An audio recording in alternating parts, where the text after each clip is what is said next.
arrest anyone.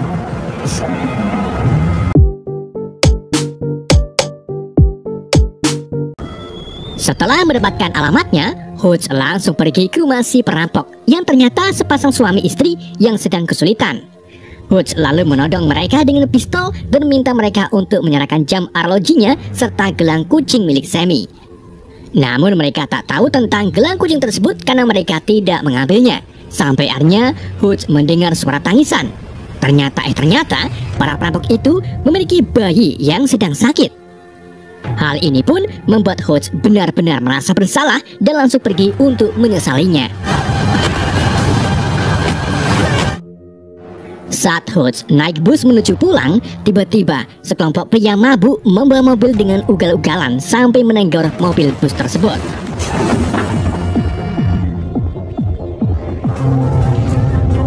Para pria itu lalu pindah ke dalam bus sambil membuat kericuhan dan mulai melecehkan salah satu penumpang wanita. Menyadari hal ini, Hoods pun mengeluarkan si sopir dan mengunci pintunya. Setelah itu, ia melepaskan semua peluru di pistolnya dan mengatakan kepada para pria kalau dirinya akan menghajar mereka.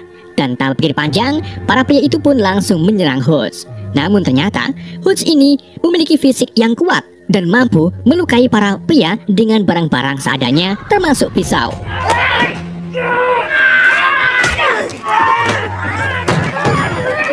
Meskipun Hoods mendapatkan beberapa kali pukulan dan terlempar keluar, tapi ia tetap bangkit dan masuk kembali ke bus untuk melanjutkan perkelahiannya. Run! Di tengah itu, salah satu pria bernama Teddy mengambil pistol Hoods dan mencoba menembaknya. Tetapi Hoods lebih dulu mengajarnya dengan tiang sampai membuat tenggorokannya pecah. Karena tujuan utama Hoods adalah memberi pelajaran kepada mereka, ia pun melakukan tracheotomy agar Teddy bisa bernafas. Sorry about the mess. Singkat cerita, setibanya di rumah, Hoods menemukan Becca masih terjaga. Becca juga terkejut setelah melihat tubuh Hoods penuh dengan luka.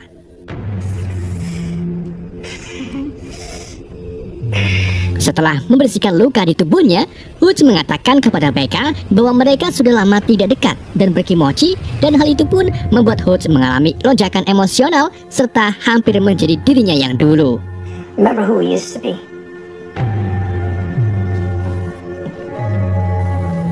Sementara itu, di sebuah klub malam di kota, seorang mafia bernama Yulian Kuznetsov menari-nari di panggung untuk menghibur para pengunjungnya.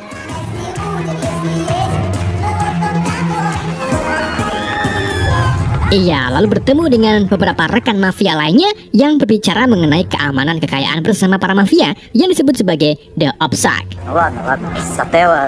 Dalam pertemuan itu, salah satu mafia meremehkan kemampuan Yulian karena hobinya menari. Hal ini pun membuat Yulian kesal dan langsung membuktikan kesangarannya dengan membunuh salah satu mafia yang memiliki saham tinggi. Setelah itu, Yulian mendapatkan telepon dari rumah sakit yang membuatnya langsung pergi ke sana dan menemukan Teddy sedang koma. Ternyata Teddy ini adalah adik laki-laki Yulian, yang artinya Hoods mendapatkan masalah besar. Dalam kondisi seperti ini, para dokter menyatakan bahwa Teddy menderita kerusakan otak permanen. Mendengar hal itu, Yulian pun menginterogasi teman-teman Teddy atas apa yang terjadi padanya dan siapa yang bertanggung jawab. Salah satu pria kemudian menunjukkan kartu prakerja milik Hoods yang mungkin bisa digunakan untuk mencari identitas Hoods. Keesokan harinya, saat Hoods dan Becca menyiapkan sarapan, tiba-tiba Hoods mendapatkan telepon dari Harry yang memberitahunya bahwa dia telah menarik perhatian Yulian yang sangat berbahaya. Harry lalu menyuruh Hoods mengunjungi seorang pria bernama The Barber untuk mendapatkan informasi tentang Yulian. Hoods kemudian pergi ke pusat kota dan menemukan The Barber sedang menunggunya di sebuah salon jenggot.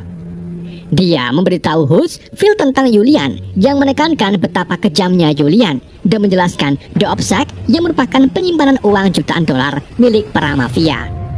Dari sinilah kita bisa menemukan titik terang kalau Hoods ini bukan orang sembarangan dan ia sangat dilindungi oleh sekelompok petinggi maupun pemerintah. Give up his share of the Obshak. He's as bad as they come.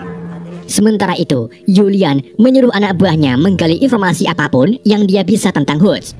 Akan tetapi anak buah itu tidak bisa menemukan latar belakang Hoods dan hanya menemukan alamat rumah Hoods serta tempat tinggal ayahnya. Akhirnya, anak buah itu pun mengirim data Hoods ke salah satu temannya yang bekerja di Pentagon. Namun saat si pria itu memasukkan nama Hoods, ia menemukan informasi yang sangat rahasia tentang Hoods. Hal ini pun membuat si pria penasaran dan pergi ke ruang penyimpanan data untuk menemukan data asli Hoods. Pria itu akhirnya menemukan datanya yang ternyata seorang agen paling kejam yang memiliki nama bukan siapa-siapa. Ketika antek perempuan Julian melihat semua berkas-berkas Hoods yang ternyata pembunuh kejam, ia pun langsung resign dan meninggalkan Julian sendirian karena ketakutan. Menyadari kalau Hoods bukan kaleng-kaleng, Julian pun memerintahkan anak buahnya untuk menangkap Hoods secara hidup-hidup. Singkat cerita, saat Hoods hendak makan malam bersama keluarganya, ia tak sengaja melihat rombongan mobil mencurigakan dan langsung mengetahui kalau mereka anak buah Julian. Ia pun segera membawa Becca dan dua anaknya ke ruang bawah tanah yang membuat Becca kebingungan. Sebelum menutup pintunya, Hoods mencipok Becca dan memperingatinya agar tidak menghubungi odong-odong. Setelah itu, Hoods mematikan lampu tepat saat orang-orang bersenjata memasuki rumah dan kemudian ia mulai melawan mereka dengan menembak dan menikam anak buah Julian. Hanya dalam hitungan menit saja, Hoods berhasil menjatuhkan sebagian besar musuh. Namun sayangnya ketika Hoods lengah, ia terkena setrum yang membuatnya langsung pingsan. Tiga anak buah Julian yang masih selamat kemudian meletakkan Hoods di dalam bagasi dan membawanya menuju ke markas Julian. Di tengah jalan, Hoods akhirnya sadar dan membuka bagasinya. Ketika Hoods menyadari bahwa dia tidak bisa keluar begitu saja, ia pun mengambil alat pemadam kebakaran dan membuka kursi belakang. Setelah itu ia menyemprotkannya ke arah yang akhirnya menyebabkan mobil mereka terguling. Hoods lalu merangkak keluar dari belakang dan menemukan salah satu anak buah Julian yang masih hidup tetapi terjepit di bawah mobil. Saat dia sekarat, Hoods memberitahu pria itu bahwa dia dulunya adalah seorang auditor milik badan intelijen yang memiliki 3 huruf. Atau pada dasarnya, Hoods ini tipe pembunuh bayaran pemerintah yang sangat-sangat ditakuti semua orang. Nobody arrest anyone.